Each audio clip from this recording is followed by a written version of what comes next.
Shalom Jemaat HKBP Bandung Resort Bandung Riau Marta Dinata yang diberkati Tuhan. Selamat hari Minggu, secara khusus untuk jemaat yang beribadah dari rumah melalui ibadah live streaming hari ini. Atas nama seluruh Parhalado HKBP Bandung, kami mengucapkan selamat beribadah bagi kita semuanya. Nama minggu kita hari ini adalah Minggu ke-9 setelah Trinitatis, dengan topik Bekerja untuk Tuhan atau Marhobas dituhani. Sebelum kita memulai ibadah kita, marilah kita ambil waktu sejenak untuk saat teduh. Saat teduh dimulai.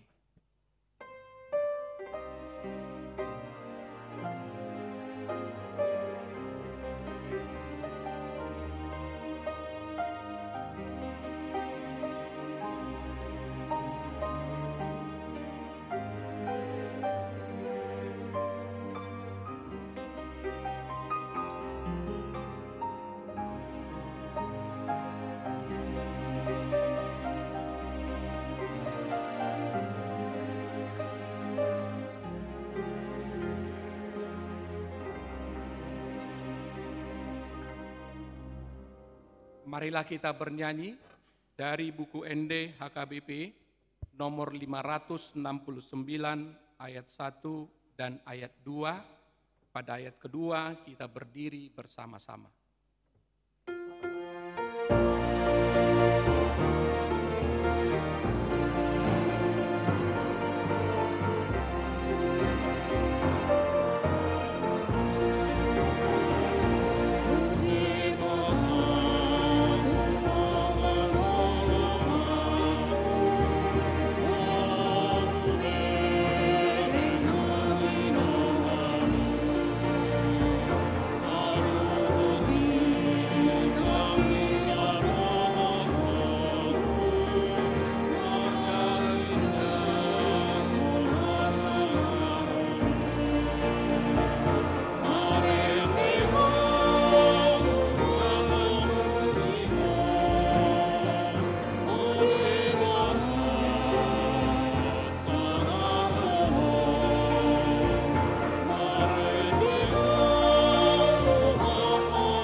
Di dalam nama Allah Bapa dan nama anaknya Tuhan Yesus Kristus dan nama Roh Kudus yang menciptakan langit dan bumi.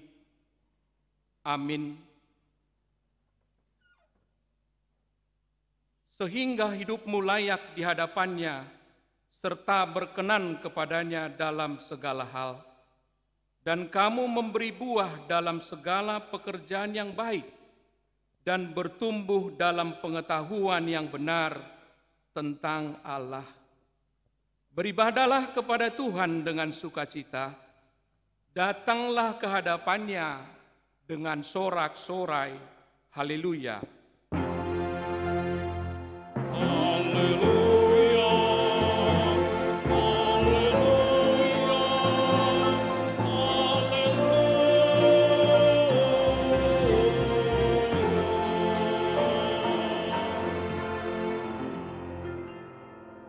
marilah kita berdoa.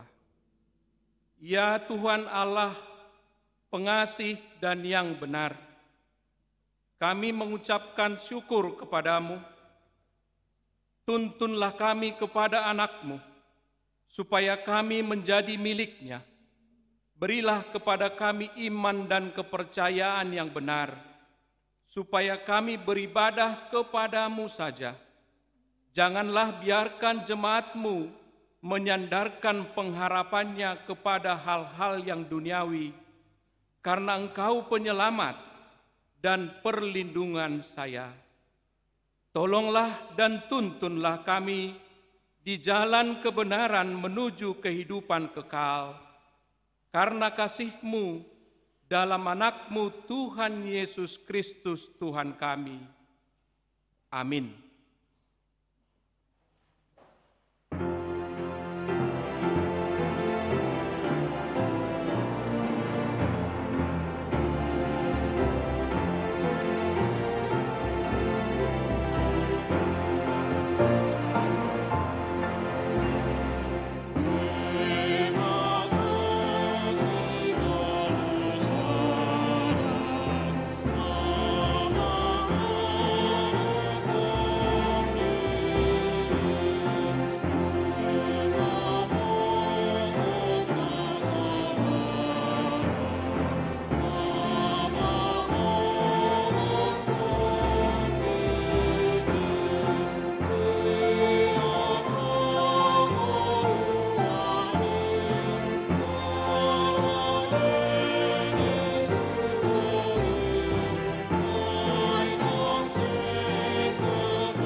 Marilah kita dengarkan hukum Tuhan yang ditetapkan pada hari ini dari titah keempat dan artinya.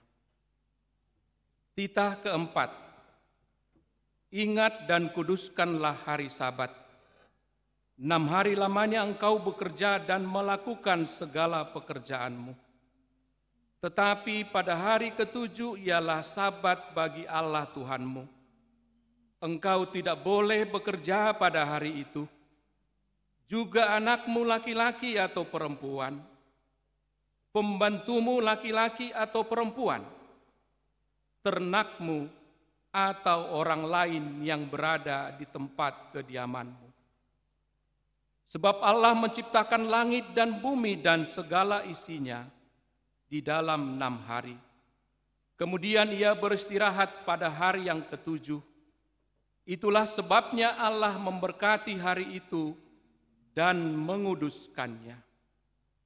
Maksudnya adalah kita harus takut serta kasih kepada Allah. Sebab itu jangan menganggap rendah akan ajaran dan firman Allah.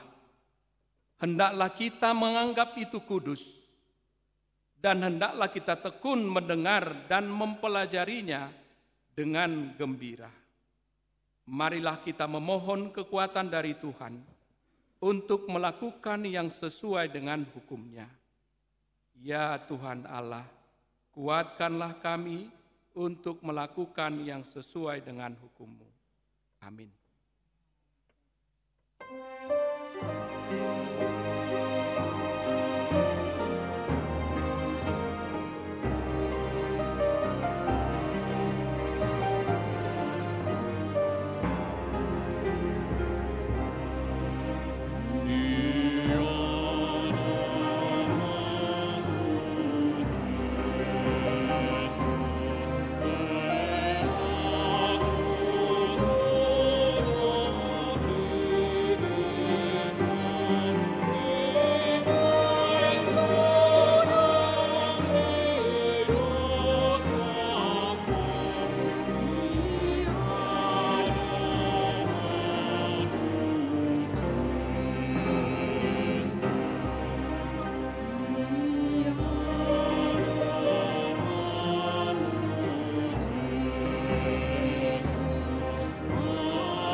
Marilah kita merendahkan diri di hadapan Tuhan.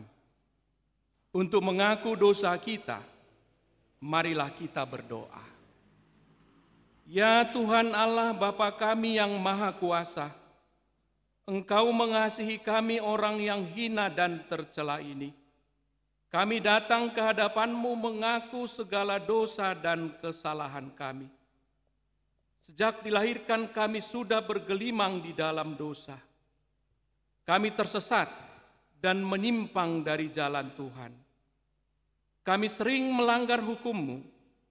Ya Tuhan kami, janganlah mengingat dosa dan pelanggaran kami pada masa muda. Tetapi ingatlah kepada kami sesuai dengan kasih setia-Mu. Karena kemurahan-Mu, ya Tuhan, lapangkanlah hati-Mu terhadap kami orang berdosa ini. Amin.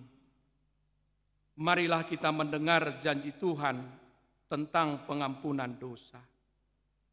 Dia yang tidak mengenal dosa kita dibuatnya menjadi dosa karena kita, supaya dalam Dia kita dibenarkan oleh Allah.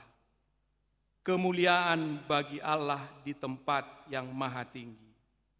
Amin.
Ayat epistel pengantar khotbah hari ini diambil dari Amsal 6 ayat 6 sampai dengan 11. Kita baca secara responsoria dan pada ayat ke-11 kita baca bersama-sama. Hai pemalas, pergilah kepada semut, perhatikanlah lakunya dan jadilah bijak.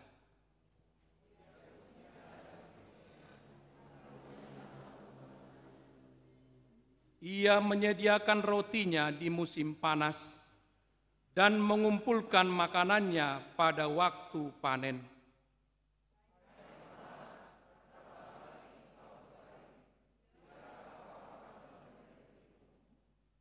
Tidur sebentar lagi, mengantuk sebentar lagi, melipat tangan sebentar lagi untuk tinggal berbaring.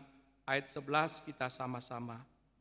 Maka datanglah kemiskinan kepadamu seperti seorang penyerbu dan kekurangan seperti orang yang bersenjata.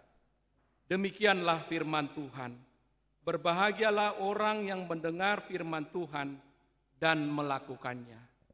Amin.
Marilah kita bersama-sama mengaku iman kepercayaan kita.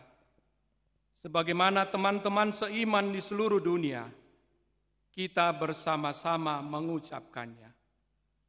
Aku percaya kepada Allah, Bapa yang Maha Kuasa, Khalik langit dan bumi. Aku percaya kepada Yesus Kristus, Anaknya yang tunggal Tuhan kita, yang dikandung daripada Roh Kudus, lahir dari anak darah Maria, yang menderita sengsara di bawah pemerintahan Pontius Pilatus, disalibkan, mati dan dikuburkan, yang turun ke dalam kerajaan maut. Pada hari yang ketiga, bangkit pula dari antara orang mati, naik ke surga, duduk di sebelah kanan Allah, Bapa yang Maha Kuasa. Dari sana akan datang kelak untuk menghakimi orang yang hidup dan yang mati. Aku percaya kepada Roh Kudus dan adanya satu gereja yang kudus, persekutuan orang kudus, pengampunan dosa, kebangkitan daging, dan hidup yang kekal. Amin.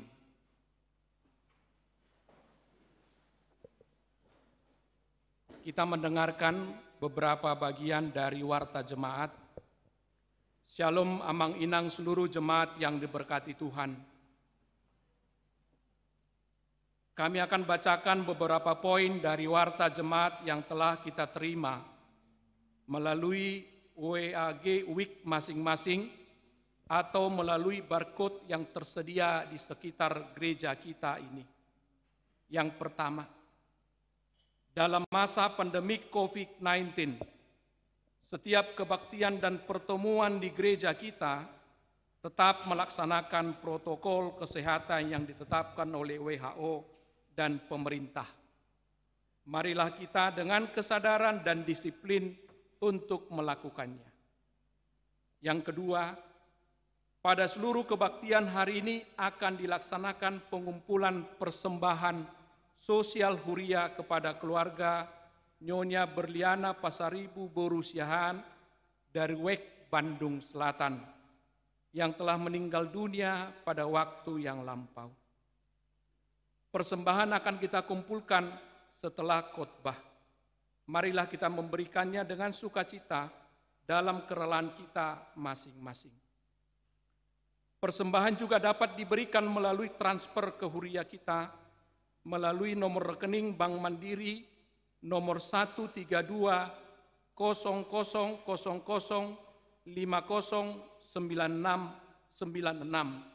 atas nama HKBP Bandung Riau Marta Dinata. Dan juga dapat dilakukan menyampaikannya melalui QRIS persembahan yang sudah ada pada warta jemaat. Demikianlah warta jemaat kita pada hari ini. Marilah kita bernyanyi nomor 471 ayat 1 dan seterusnya dari buku ND nomor 471 sambil menyerahkan persembahan kita ke huria dan pusat.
Damai sejahtera dari Allah Bapa yang melampaui segala akal, itulah yang memelihara hati dan pikiranmu di dalam Kristus Yesus Tuhan kita. Amin. Salam bagi kita semuanya. Horas. Saudara-saudariku yang terkasih di dalam Kristus Yesus, firman Tuhan sebagai kabar baik dalam ibadah kita saat ini diambil dari Kolose pasal 3 dimulai dari ayat 22 sampai ayat yang ke-25. Saya akan membacakannya untuk kita semuanya. Hai hamba-hamba, taatilah Tuhanmu yang di dunia ini dalam segala hal. Jangan hanya di hadapan mereka saja untuk menyenangkan mereka, melainkan dengan tulus hati karena takut akan Tuhan.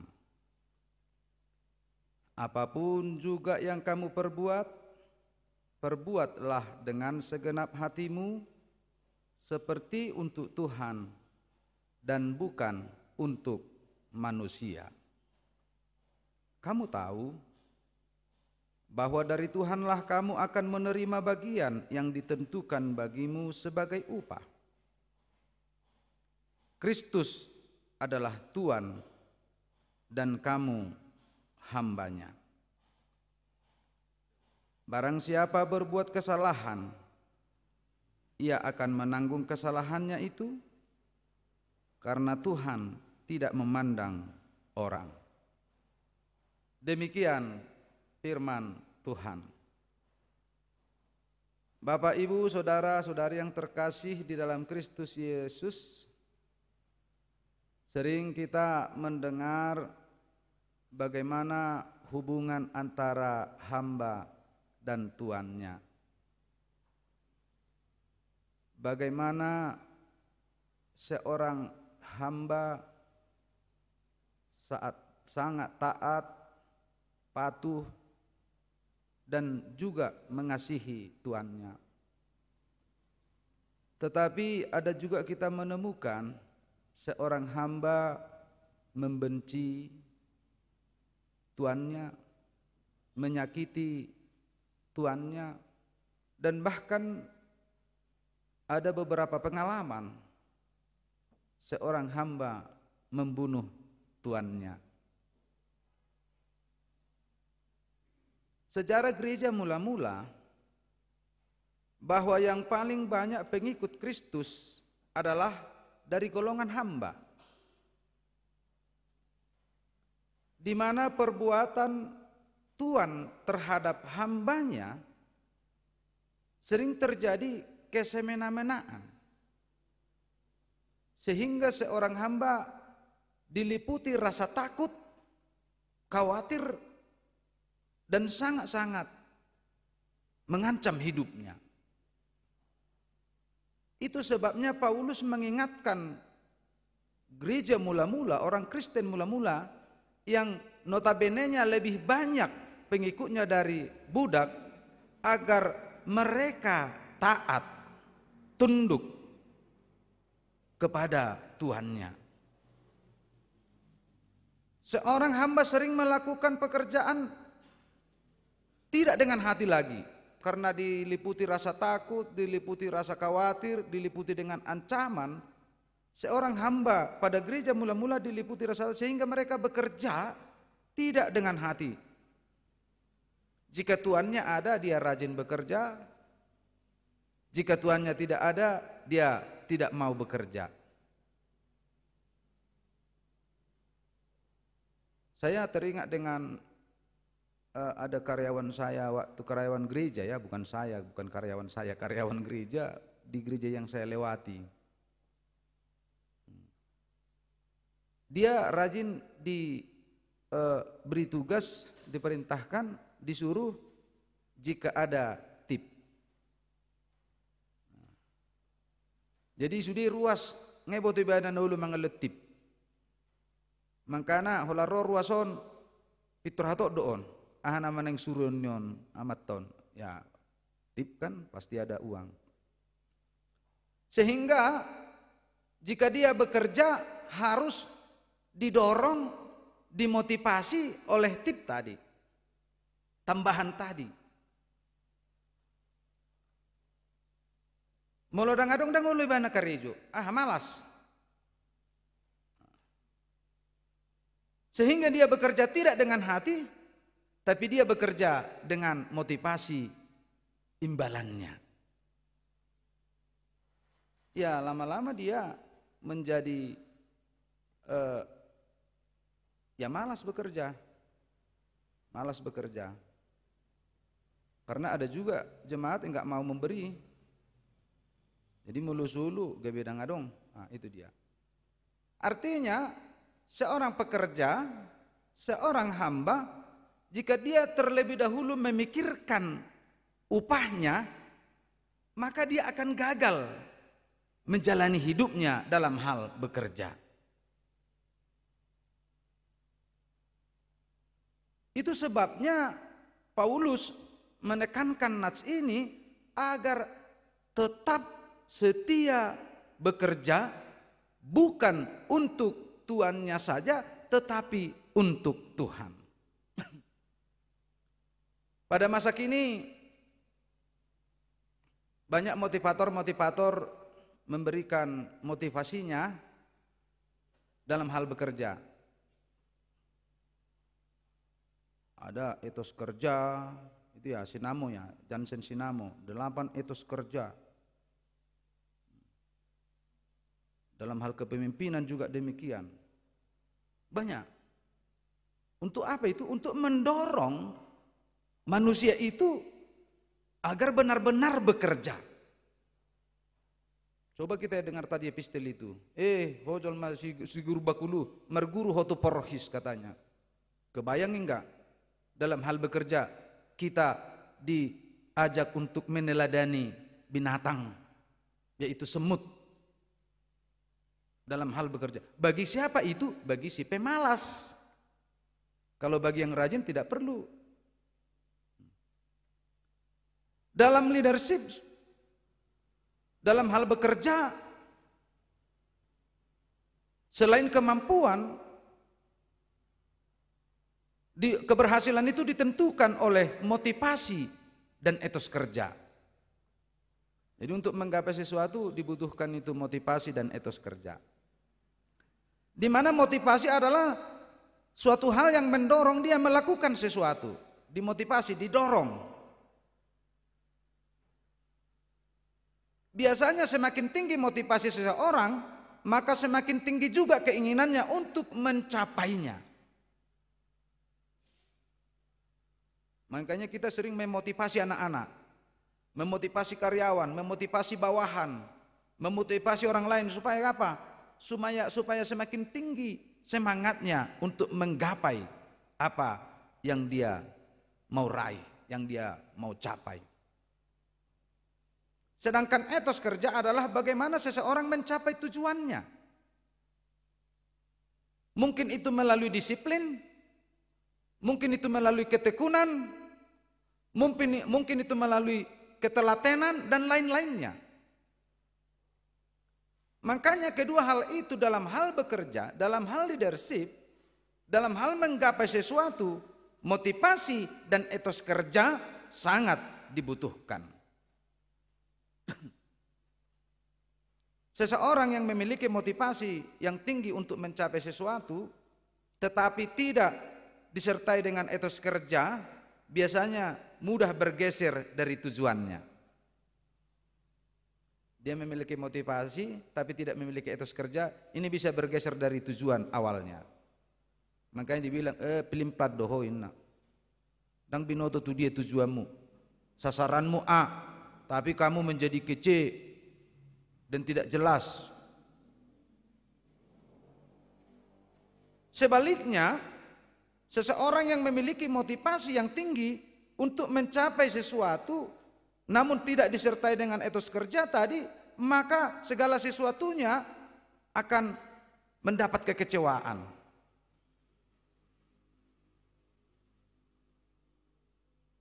Bapak, Ibu, saudara-saudari yang terkasih di dalam Kristus Yesus, melalui nats ini ada beberapa hal yang mau kita renungkan. Yang pertama, nats ini menyuarakan kepada kita untuk taat dan tunduk kepada Tuhan pemberi kerjanya. Ketaatan ini bukan karena didasarkan upah atau karena takut kepada tuannya, tetapi karena didasarkan atas takut akan Tuhan. Jadi ketaatan itu bukan takut tidak dibayar upahnya, tidak takut karena tuannya, tetapi takut akan Tuhan. Kenapa dikatakan takut akan Tuhan? Tuhan telah memberikan tenaga kepadamu, kepada kita. Tuhan telah memberikan pikiran kepada kita, memberikan segala sesuatunya, tetapi kita tidak bekerja, kita tentu itu artinya kita tidak takut kepada Tuhan. Sepanjang hidup kita masih sehat, sepanjang kita masih diberi kehidupan oleh Tuhan, takutlah akan Dia dan bekerjalah akan Dia. Pekerjaan adalah anugerah dan pemberian Allah. Karena itu seorang hamba harus melakukan kewajibannya sebagai buah tanggung jawabnya kepada Tuhan. Dia melakukan tugas dan tanggung jawabnya bukan juga karena takut pada tuannya saja, tetapi karena didorong oleh karena kesadarannya bahwa hidupnya adalah anugerah pemberian Tuhan. Tentu etos kerja yang demikian akan menghasilkan pekerjaan yang baik. Sekalipun tuannya tidak mengawasinya, namun tetap bekerja dan menghasilkan buah pekerjaan terbaik. Sejalan dengan itulah Rasul Paulus berkata, kita harus lebih taat kepada Allah daripada kepada manusia. Anak-anak juga banyak gitu, kalau orang tuanya di rumah dia rajin, kalau orang tuanya tidak di rumah tidur mulu dia, kan begitu. Ada juga harus diperintah, kadang juga udah diperintah pura-pura enggak dengar pula, kan begitu. Itu yang lebih bahaya, dia tidak takut kepada manusia dan tidak takut kepada Tuhan. Kita enggak tahu dia takut kepada siapa. Kepada hantu barangkali dia takutnya ya. Deng mabiri bana tu jol matong, deng mabiri bana tu debata. Itu dia. Kita harus lebih taat kepada Allah daripada kepada manusia. Dalam hal bekerja dibutuhkan ketaatan. Kedua, tulus bekerja dan mengabdikan pelayanan yang terbaik bagi tuannya sama seperti bagi Tuhan. Bekerja bukan untuk mengambil hati tuannya agar disenangi tuannya, tetapi karena memang menyadari sebagai tugas dan tanggung jawabnya. Jadi bukan untuk mengambil hati tuannya, tetapi dia menyadari bahwa itu adalah tugasnya.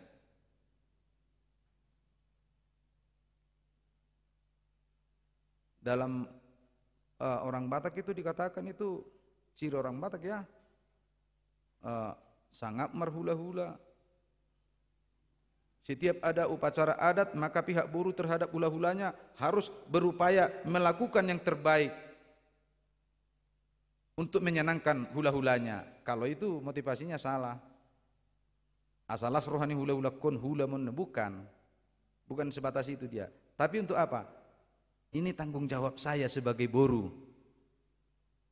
Tidak persoalan agar hula-hulanya senang, tetapi dia harus menyadari bahwa itu tanggung jawabnya. Ketika dia menyadarinya itu tanggung jawabnya, ngau otomatis hula-hula ini lasroana, nggo burut ton ate, dak pola ni suruh itu ridu duduk, ibo todo ulaun nai.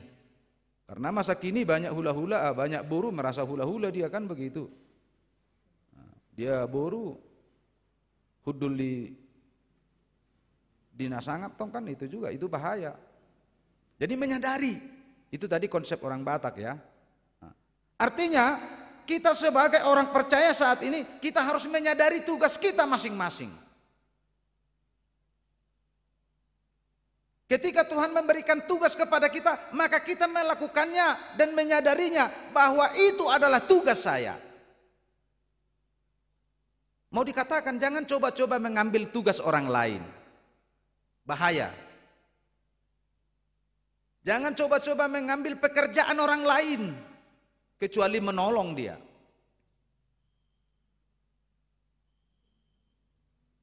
Firman Tuhan mengatakan saat ini, lakukan tugasmu dan sadari itu bahwa itu adalah tanggung jawab.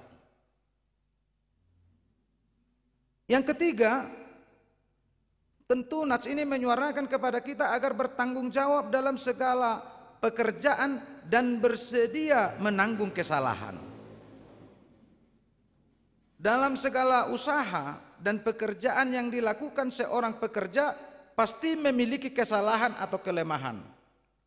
Mungkin sudah berusaha untuk melakukan yang terbaik, tapi masih kurang di mata orang lain. Dalam segala kelemahan, tentu kita harus berbesar hati.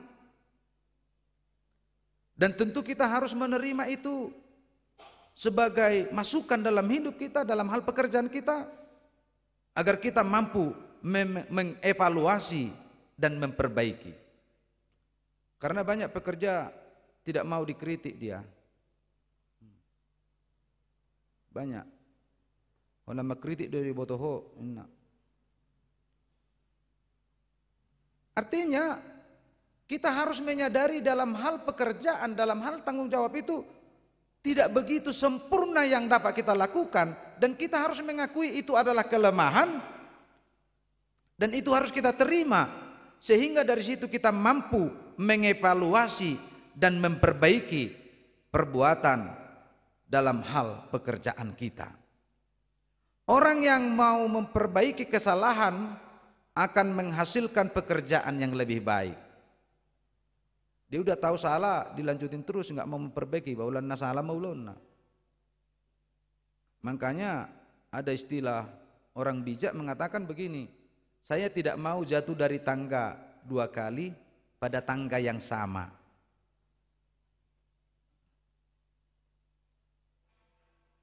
Artinya dia harus memperbaiki. Ketika dia jatuh dari tangga pada pertama, dia harus memperbaiki tangganya, dia harus mengevaluasinya, sehingga dia tidak mau lagi jatuh dengan tangga yang sama, kesalahan yang sama, kekurangan yang sama. Tetapi orang yang mau memperbaiki hidupnya, memperbaiki kesalahannya, akan menghasilkan pekerjaan yang lebih baik. Tentu pekerjaan seperti itu akan bertanggung jawab dalam semua pekerjaannya. Seorang hamba harus bersedia menanggung segala kesalahan. Seorang hamba yang baik akan bekerja sampai tuntas dan tidak akan pernah mengelak dari tanggung jawabnya. Karena banyak orang begitu, ada suatu pekerjaan, dia bosan, dia meninggalkannya. Orang Kristen tidak begitu. Kalau dia sudah memulai pekerjaannya, dia harus selesaikan itu sampai tuntas. Ketika dia mau menanam padi, dia harus tunggu itu sampai panen.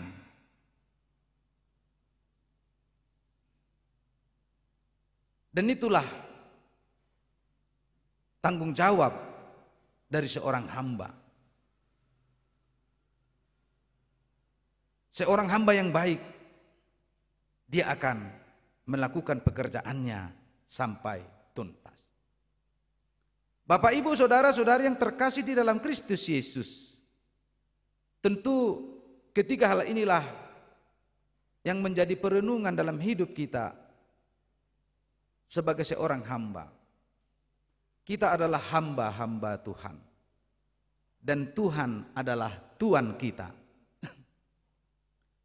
Tuhan telah memberikan pekerjaan-pekerjaan kepada kita melalui berbagai-bagai talenta dan kemampuan kita. Tuhan telah memberikan sesuatu yang berharga dalam hidup kita. Marilah kita lakukan itu. Bukan untuk orang, tetapi kita lakukanlah itu untuk Tuhan. Barangkali ada profesi kita guru, polisi, pengacara, dokter, bahkan pendeta. sintua dan lain sebagainya, apapun profesi kita, marilah kita lakukan itu hanya untuk Tuhan saja, sehingga kemuliaannya menjadi nyata dalam hidup kita. Topik minggu kita saat ini menyatakan bekerja untuk Tuhan, merhubas tu Tuhani. Apapun profesi kita saat ini, ingat, lakukanlah itu untuk Tuhan. Amin, kita berdoa. Terima kasih Bapa Surgawi atas anugerah-Mu. Kabar baik yang Tuhan sampaikan kepada kami, yang mengingatkan kami bahwa hidup kami ini adalah hanya untuk Tuhan saja. Keselamatan yang Tuhan berikan kepada kami menjadi tanggung jawab kami untuk bekerja, dan segala pekerjaan kami itu hanya untuk kemuliaan nama-Mu saja. Melalui Roh Kudus-Mu, tuntun hidup kami agar kami tetap setia bekerja untuk kemuliaan nama-Mu saja. Pada saat ini kami mau berdoa ya Tuhan kepada seluruh umat-Mu agar Tuhan memberkati hidupnya, memberkati pekerjaannya, dan segala aktivitasnya, kiranya juga hanya untuk kemuliaan nama-Mu saja. Bagi jemaat-Mu yang menjalankan usaha, yang bekerja di berbagai-bagai profesi, mungkin sebagai guru, mungkin sebagai dokter, mungkin sebagai polisi, tentara, pengacara, dan lain sebagainya, kami serahkan mereka ke tangan pengasihan-Mu, agar apa yang mereka lakukan juga untuk kemuliaan bagi nama-Mu saja. Berkati segala usaha yang dijalankan oleh jemaat, yang bekerja di instansi swasta, di instansi pemerintah, kiranya juga segala pekerjaannya hanya untuk kemuliaan nama-Mu saja. Bapa di dalam kerajaan sorga, kami mau berdoa untuk jemaat-Mu yang sedang sakit saat ini.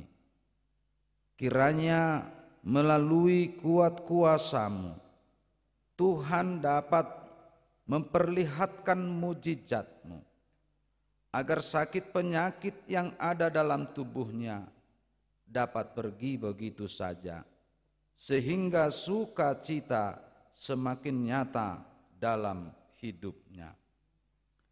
Kami juga mau berdoa bagi keluarga yang sedang berduka. Pada hari-hari yang lalu, Tuhan telah memanggil Bapak Dr. Andus Kornel Simbolon, Heri Hasudungan Nainggolan. Kiranya penghiburan-Mu yang menguatkan seluruh keluarga yang ditinggalkannya. Secara khusus saat ini juga kami mau berdoa.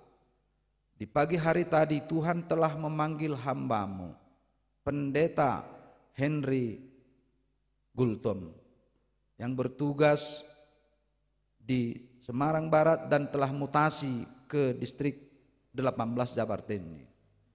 Berkati keluarga yang ditinggalkan. Kami yakin dan percaya Tuhan akan memperlihatkan mujizat-Mu kepada anak dan istrinya. Bapa di dalam kerajaan sorga, kami juga mau berdoa untuk jemaat-Mu yang sedang bergumul saat ini karena persoalan pribadi, masalah hidup. Tuhan juga menguatkan mereka. Berkati anak-anak-Mu yang masih sekolah, yang mau mencari pekerjaan,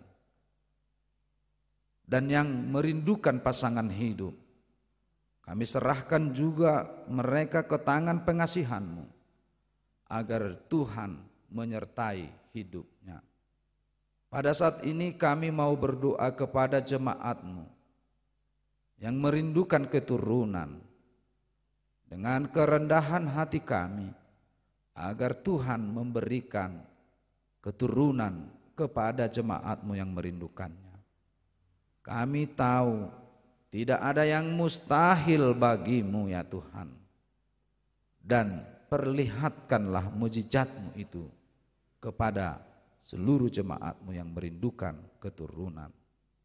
Bapa di dalam kerajaan sorga, kami juga mau berdoa bagi jemaat-Mu yang beribadah di rumah. Berkati mereka, tuntun hidup mereka. Walaupun kami tidak bisa bersama-sama beribadah di rumah-Mu yang kudus ini, tetapi kami yakin dan percaya dengan iman kami sama-sama memuji dan memuliakan nama-Mu. Bapa di dalam kerajaan sorga, berkati juga seluruh program gereja-Mu. Segala kegiatan gereja-Mu hendaknya menjadi kemuliaan bagi nama-Mu saja. Banyak sungguh yang kami rindukan dalam hidup kami. Kami yakin dan percaya segala kerinduan kami, kehendak-Mu yang jadi. Ampunkan kami dari segala dosa kami, agar kami semakin layak memuji dan memuliakan nama-Mu. Melalui Kristus Yesus kami berdoa dan mengucap syukur. Amin.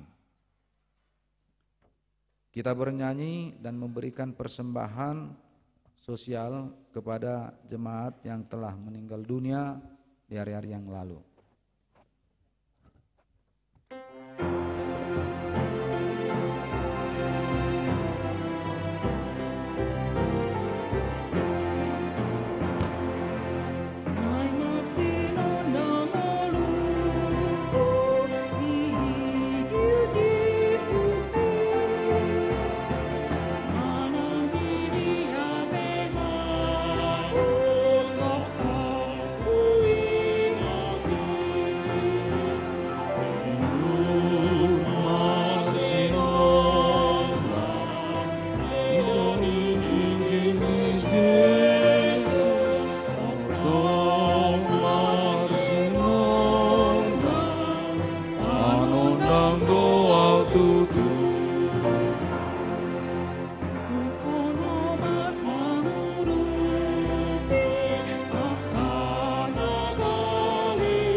Marilah kita berdoa untuk menyerahkan persembahan kita kepada Tuhan.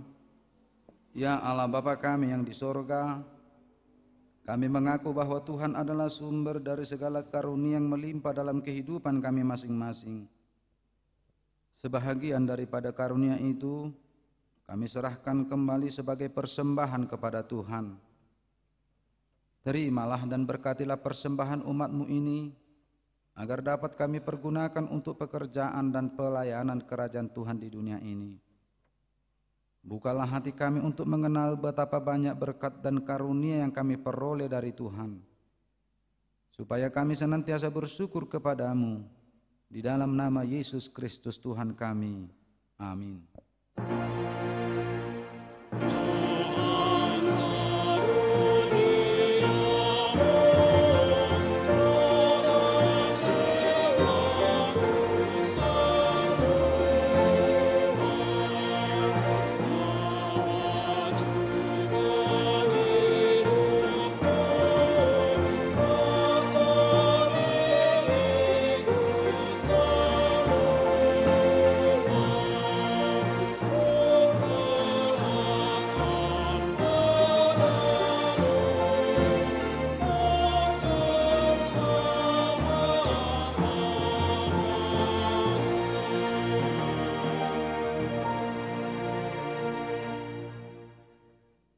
Bapa kami yang di sorga, dikuduskanlah namamu, datanglah kerajaanmu, jadilah kehendakmu di bumi seperti di sorga.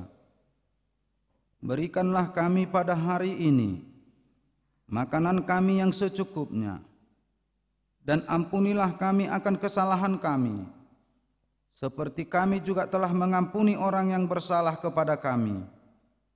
Dan janganlah membawa kami ke dalam pencobaan, tetapi lepaskanlah kami daripada yang jahat.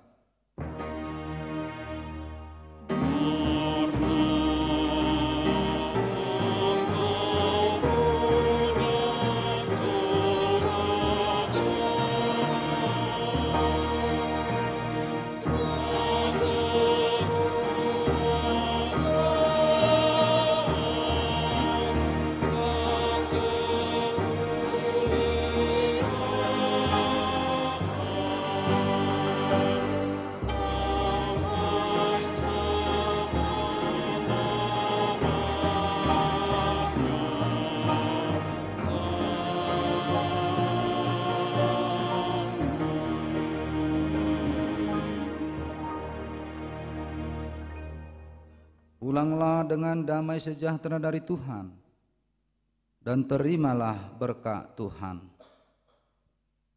Tuhan memberkati engkau dan melindungi engkau. Tuhan menyinari engkau dengan wajah-Nya dan memberi engkau kasih karunia. Tuhan menghadapkan wajah-Nya kepadamu dan memberi engkau damai sejahtera.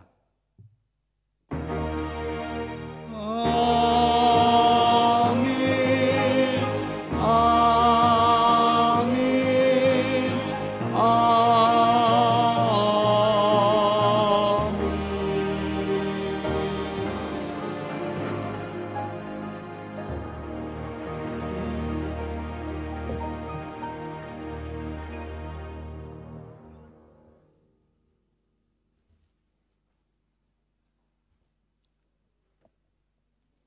Shalom Mamang Inang semuanya.